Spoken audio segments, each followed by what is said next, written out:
Orang yang hatinya luas, saudara-saudara, punya hati yang lapang, melihat kenyataan hidup ini, dia bersyukur senantiasa kepada Allah. Lantas tidak timbul hasud dan iri hatinya. Oleh karena itu jiwanya selalu lapang.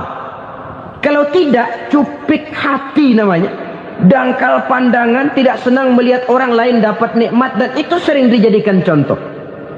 Kalau orang yang lapang dada, dia lihat tetangganya beli TV baru, dia berkata, alhamdulillah ya, tetangga kita beli TV, mudah-mudahan kita bisa ikut nonton.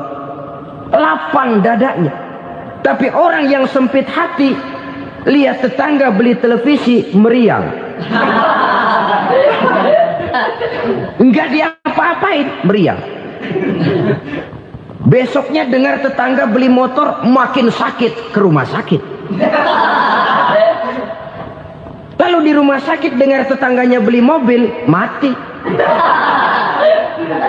Disiksa oleh perasaannya sendiri.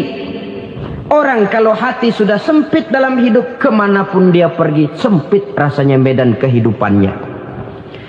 Kemudian kita melihat juga ada orang yang menilai bahwa bahagia itu katanya kalau punya kedudukan yang tinggi, pangkat yang agung, wibawa yang besar. Mungkin betul, tapi mungkin juga tidak. Bergantung kepada hati orang yang punya pangkat itu. Sama dengan harta tadi. Harta akan membawa bahagia kalau dia jatuh ke tangan orang yang berhati lapang. Tapi harta akan jadi bencana kalau jatuh ke tangan hati orang yang sempit. Pangkat akan membawa bahaya kalau jatuh di tangan hati orang yang sempit. Lebih dari itu, kenyataan mengajarkan kepada kita bahwa ternyata pangkat dan jabatan tidak selamanya memberikan kebahagiaan dalam kehidupan. Bahkan resikonya kelewat besar. Beberapa bukti kita bisa ambil dari para pemimpin dunia yang menjadi korban lantaran pangkat dan jabatan yang disandangnya. Saudara ingat Presiden Abraham Lincoln dan John Kennedy dari Amerika? Dibunuh orang. Park Chung-hee dari Korea Selatan, Ziaur Rahman dari Bangladesh, Anwar Sadat dari Mesir, terakhir Indira Gandhi dari India, menjadi korban dari pangkat dan jabatan yang disandangnya dari orang-orang yang tidak senang dia memegang jabatan itu. Dia akan mudah mengundang bencana. Sehingga pantas kalau seorang presiden terkemuka Amerika, Harry Truman namanya, dia mengatakan jabatan presiden itu, kata dia, seperti orang nunggang macan, naik macan. Harus kita taiki, kalau enggak dia bakal nerekam kita, ngeri katanya. Adapun orang yang hatinya lapang, kalau dia menerima pangkat dan jabatan, dianggapnya itu satu kesempatan untuk berbuat baik. Tapi orang yang berhati sempit, menerima pangkat dan jabatan, bukan kadang-kadang menerima, malah berusaha setengah mati mencapai dengan segala cara. Kalau perlu jilat atas, jilat atas. Jadi golongan sumuhun dawu. Jadi kelompok kulon nuwun, yes sir, yang kerjanya cuma oke bos. Kalau perlu jilat atas, jilat atas. Kalau perlu injak yang bawah, injak yang bawah. Perlu sikut kiri kanan, sikut kiri kanan. Yang penting pangkat dapat, jabatan dapat. Orang yang semacam ini, kalau sudah mempunyai pangkat dan jabatan, biasanya dia tidak menganggap itu sebagai amanah, tidak menganggap sebagai kesempatan berbuat baik, tapi malah kesempatan untuk memperturutkan hawa nafsunya yang dilatar belakangi oleh kesempitan hatinya tadi. Apalagi kalau orang memperoleh pangkat karena banyak mengeluarkan uang. Seakan-akan pangkat dan jabatan itu sekarang macam proyek, pakai tender. Siapa yang berani bayar segini, naik. Nggak berani, minggir. Padahal logikanya, kalau orang mencapai satu jabatan karena banyak mengeluarkan uang, hampir bisa dipastikan bahwa setelah jabatan itu dia pegang, langkah pertama yang akan dilakukannya ialah berusaha bagaimana uang yang dia keluarkan supaya kembali. Ya paling kurang pulang modal dulu dong. Soal mikirin rakyat soal nanti, tapi ini modal harus pulang. Itu celakanya kalau orang memperoleh pangkat dan jabatan cuma karena banyak mengeluarkan uang. Jarang orang yang mempunyai keyakinan dan pandangan bahwa pangkat dan jabatan merupakan amanah. Jadi sekali lagi, pangkat dan jabatan mungkin saja membawa kebahagiaan kalau jatuh ke tangan orang yang berhati lapang. Tapi bisa jadi bencana kalau dia jatuh ke tangan orang yang mempunyai hati yang sempit. Dan lagi-lagi stresnya hati yang lapang. Lalu sebagian orang, saudara, ada yang berpandangan katanya bahagia itu kalau jadi orang terkenal, mempunyai popularitas, menjadi idola di kalangan remaja, di kalangan orang tua, di segala lapisan masyarakat. Padahal makin populer orang makin terikat dia. Ya kalau macam kita ini kan nggak punya nama, nggak populer, tengah malam buta mau nongkrong di warung Tegal aman. Tapi pangkat, jabatan, kedudukan, popularitas menyebabkan kita diikat dengan berbagai macam peraturan. Cuma mandi sama ke WC saja yang nggak dikawal.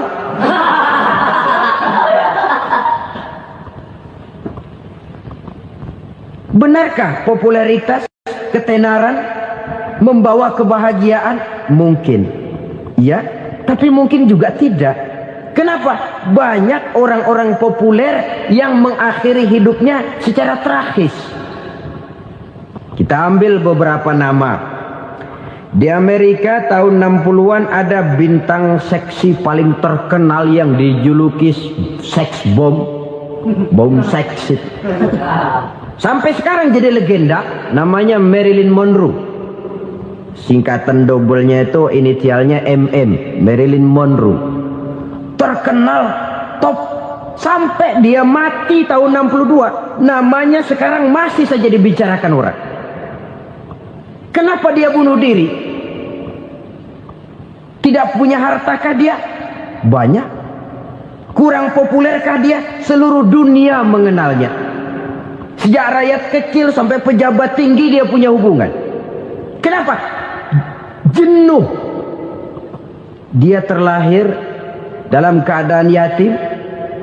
Setelah itu tidak lama dia berangkat remaja, ibunya meninggal. Pindah dari wanita asuh ke wanita asuh sampai 12 orang ibu angkatnya. Dan kekecewaan yang paling parah, setiap laki-laki yang dekat dengannya hanya seperti kapal berlabuh. Datang dan pergi silih berganti. Padahal dia merindukan seseorang yang bisa melindungi hidupnya. Dia rindukan itu dan dia tidak pernah menemukan. Itu yang akhirnya menyebabkan dia minum pil tidur kelewat dosis, minum obat tidur kebanyakan. Ya tidur terus sampai sekarang.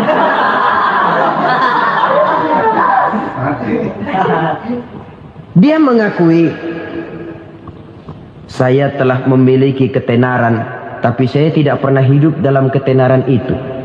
Saya pandai main sandiwara, tapi saya ingin hidup dalam alam yang real sebagaimana umumnya orang. Itu yang dia rindukan. Menyusul jejak yang namanya Marilyn Monroe ini, Billie Holiday, saudara kenal tentu, di rumah sakit dirawat. Dia juga minum obat overdosis, mati lagi. Jimi Hendrix minum obat tidur overdosis kelewat batas, mati lagi. Lalu yang menghanyutkan diri di danau, Janis Joplin dan Brian Jones. Ini orang-orang populer, orang-orang terkemuka yang mengakhiri hidup secara tragis, bukan karena tidak terkenal, mungkin karena sudah saking terkenalnya. Contoh paling belakangan, Bruce Lee. Wah, ini tukang-tukang keprok tentu kenal siapa dia. Sampai sekarang pun tabir kematiannya masih merupakan misteri. Dan yang masih hidup juga menunjukkan gejala yang aneh. Michael Jackson, rumahnya di Beverly Hills itu dijaga sedemikian rupa, dan dia selalu curiga kepada setiap makanan harus steril, bersih dari segala macam kimia. Kemana dia pergi, itu tukang-tukang kepruk sudah selalu menjaga dan mengawal, dan dia seakan takut menunjukkan mukanya yang asli. Hingga kalau tampil ke tengah di luar show, dia kadang memakai pakaian yang tidak menunjukkan dia yang sebenarnya, takut dikenali orang. Ternyata popularitas sering jadi momok yang meracuni kehidupan manusia. Oleh karena itu, benarlah junjungan kita pada saat beliau mengajarkan orang akan bahagia kalau dia mempunyai hati yang lapang. Nah, sekarang masalahnya untuk mendapatkan hati yang lapang, caranya bagaimana? Kita kembali kepada konsep Quran. Allah mengajarkan, ala inna bizikrillahi tatmainnul qulub. Ketahuilah bahwa dengan banyak mengingat Allah, hati akan tenang, jiwa akan lapang. Dengan kata lain, dekat dengan agama, merasakan kehadiran Allah dekat dalam hidup, itu muara pertama untuk mencapai hati yang lapang. Ala inna bizikrillahi tatmainnul qulub. Jangan macam orang sekarang ingin mendapatkan ketenangan lalu tapak di puncak gunung, di gua-gua, di tempat sepi. Iyalah kalau nggak ada ular. Kalau tergigit ular berbisa, ketenangan belum, mati jelas itu. Islam positif untuk mendapatkan ketenangan. Ala inna bizikrillahi tatmainnul qulubi. Bahwa ketahuilah bahwa dengan banyak mengingat Allah, hati akan tenang, jiwa akan lapang, nuansa pikiran akan luas. Karena yang namanya bahagia ada dimanapun manusia berada. Di kampung ada bahagia, di kota ada bahagia, di ngarai, di lembah, di gunung, di hutan, di lautan, di angkasa luar, dimanapun bahagia itu ada kalau kita bermodalkan hati yang lapang ini. Dan hati akan lapang kalau kita dekat dengan agama. Dekat dengan harta buat sementara hati mungkin tenang, tapi ketenangan yang relatif dan temporer. Apalagi orang tiap kali tambah harta, tiap kali tambah rencana. Itu wajar. Mungkin sebelumnya saudara berpikir, kalau punya duit 5.000 enak nih. Begitu punya duit 5.000, aduh sayang kalau 10.000 aja. Tiap kali tambah harta, tiap kali lain rencana. Makin banyak rencana, makin menjauhkan kita dari yang namanya ketenangan. Padahal ketenangan merupakan unsur utama untuk mencapai bahagia. Dan ketenangan itu bermuara dalam hati manusia. Tengoklah kehidupan ini. Orang yang banyak harta dengan orang miskin, berbedakah rasa sakit yang mereka tanggungkan? Rasanya tidak. Walaupun si kaya tidur di kasur empuk berselimutkan sutra mahal, sementara si miskin meringkuk di balai bambu yang keras dan kasar. Apabila maut datang, dia juga tidak pernah pilih bulu. Maut datang menjemput si kaya di singgasana keemasannya, dikelilingi oleh para pengasuh, dayang dan inang serta para pengawal. Dan maut pun datang menjemput si miskin papa, sehingga ia tergelepar di tepian jalan. Kedua-duanya bernama mati. Kalau nyata bahwa sakit yang ditanggung si kaya tidak beda dengan sakit yang ditanggung si miskin, bukan harta semata yang membuat orang bahagia. Hati yang tenang, jiwa yang lapang penuh kedamaian, karena banyak berzikir dan mengingat Allah, itu merupakan modal utama untuk mencapai sesuatu yang bernama bahagia.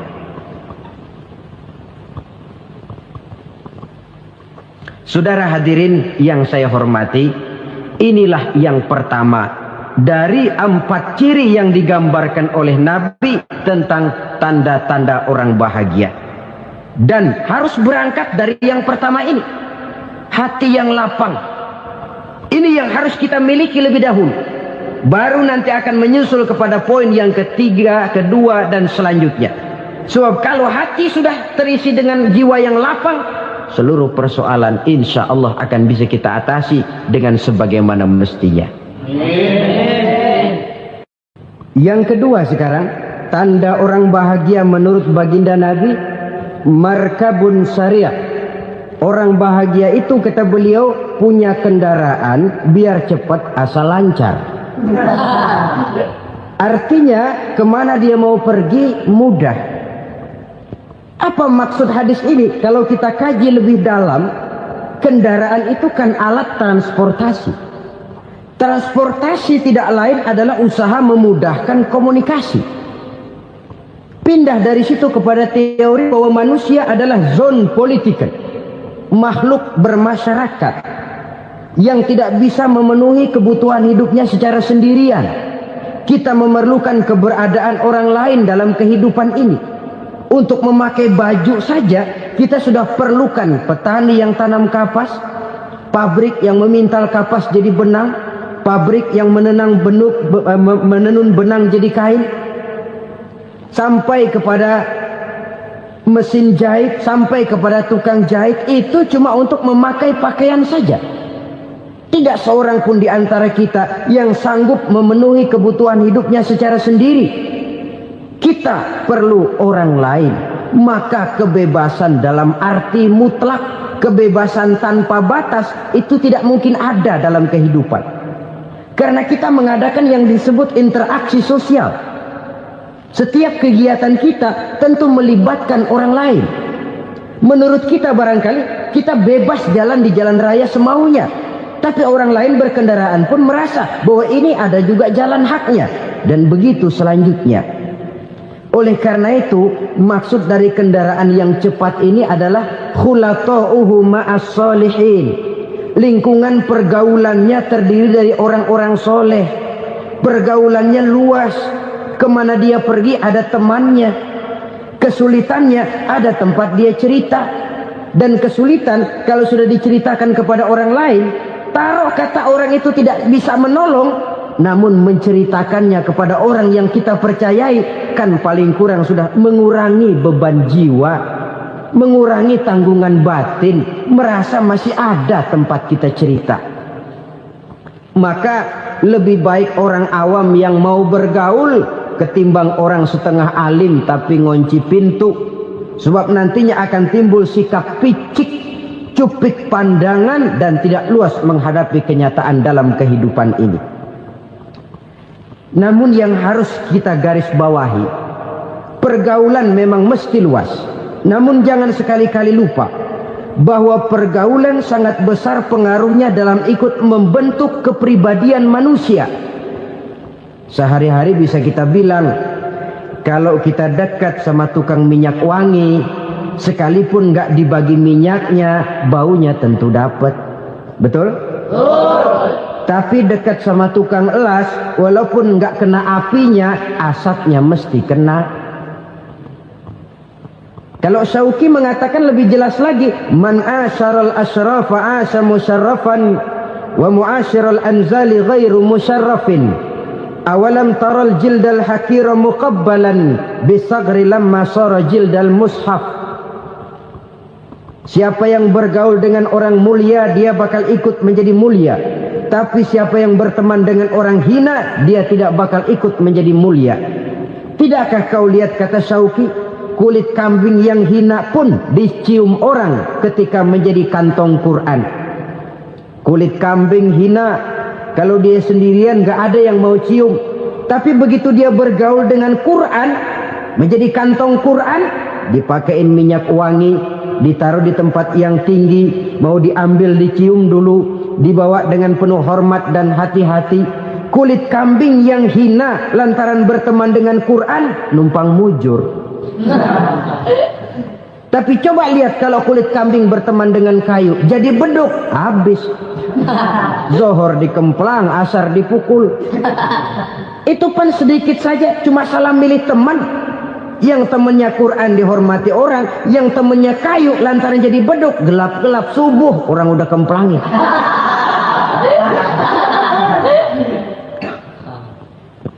Maka terutama kepada adik-adik remaja yang masih mencari identitas diri,